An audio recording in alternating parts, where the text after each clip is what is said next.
This is a message to Republicans. You keep saying that we want free stuff and that the government can't do anything right.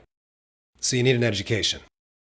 The microchip, the internet, GPS, touchscreens, space travel, those are a few examples of world-changing technology that was created by our government or required massive financial support from our government. Now, I paid for that with a third of my money in the form of taxes, but I didn't get a return because all our technology was just given away to private industries, and then it was sold back to us so that someone else could profit. Now, that's what free stuff looks like. Am I supposed to pay money to breathe or have access to water or community or civilization, or is that my natural right being born on the planet? Because that's what economic rights mean. They mean I have a right to participate in the economy without having to be born into the Trump family or some other social predator's bloodline. Now I'm going to teach you another word, democracy. Now wannabe mobsters, they love saying the government's bad at everything. When a government's ruled by the people, it's called our voice. So it's not bad, and you're not going to silence our voice. And whether it's the oil industry or the criminal justice system or the International Monetary Fund or Facebook or Congress or the presidency, if any organization becomes oppressive and unaccountable, that's tyranny. And then when we make them accountable, that's democracy. Now, Republican leadership today, they're against democracy, and they're not even trying to hide it. They are only in power because of an undemocratic electoral college that was created by slaveholders. They're only in power right now because we have an undemocratic institution called the Senate that gives a single resident of Wyoming as much voting power as 68 people in California. Because every state gets 2 senators, doesn't matter how many people live in them, and Republicans love that.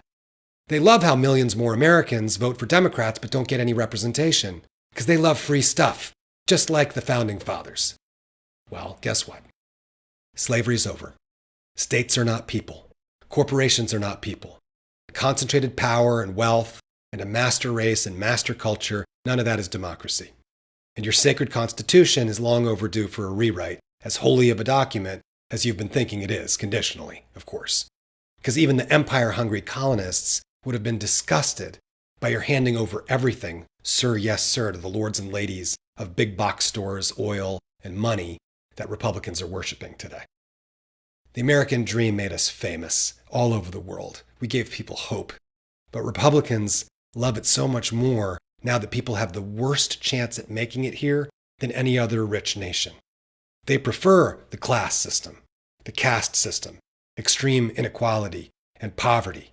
Because keeping other people down, the communist, the Mexican, the scary pronoun, whatever word they want to give them, it makes them feel superior, like the old days, scared and demonizing whatever's out in the woods, outside of the colony. It doesn't matter that their lives aren't much better. They're living through the achievements of their gods, icons of money, power, cruelty, and dripping arrogance. And that's why they love a fabric flag more than the human flesh and blood that live and die under it, because they're idol worshippers. And that is exactly what Jesus and Muhammad and Moses told you not to do. How dare you invoke the name of the Almighty and his messengers against the weak, the meek, and the poor? The prophets led movements of the persecuted before they were overtaken by the persecutors, who allied themselves with totalitarians like you're doing now with modern-day Saudi Arabia and Israel under Netanyahu and this radical Christian cult, all for a dirty oil empire that is soaked in the blood of men, women, and children, and all the creatures of the earth. Now, when Republican leaders say they love freedom, they love the freedom of unchecked domination. And their followers, they love the freedom to live out some paranoid revenge fantasy of needing a firearm in case their superiority gets challenged in a Walmart or on some street in Portland. If you're wondering what set me off, I just saw how the right-wing PR machine's uplifting war criminal soldiers that the Navy condemned and their dear leader pardoned. And I guess some people on the right want these savages to campaign with their master as heroes.